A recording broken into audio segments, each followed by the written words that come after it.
Thanks, Dave. Well, state and local officials are sounding the alarm ahead of the winter storm. Moncks Corner and surrounding areas could see up to 5 inches of snow. News 4's Cameron Limes talked with Berkeley County officials where they already have been treating the roads for about 24 hours now. I'm right outside the South Carolina Department of Transportation's facility in Moncks Corner, where trucks are being loaded up with brine for what officials are calling an all-hands-on-deck situation. We're expecting some snowfall and record low temperatures. In Moncks Corner, state and local officials are preparing for the upcoming winter weather. This is the preparation phase where we put the salt brine down and get the roads ready, or as ready as they can be, to stand up against the snow so we can get back in there. The South Carolina Department of Transportation is putting 3,000 employees on standby.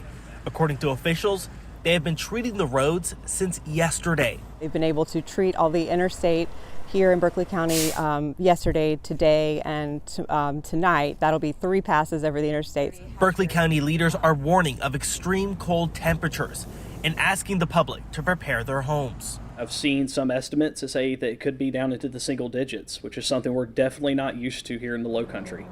So we need to prepare ourselves and having, again, a way to keep warm and also prepare our houses, our homes, and our businesses.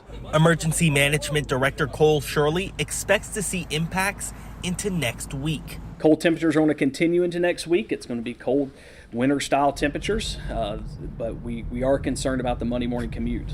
And in Moncks Corner, we could see anywhere from 4 to 5 inches of snow over the weekend. So both state and local officials are asking you, if you don't have to go anywhere this weekend, to stay home and to stay safe.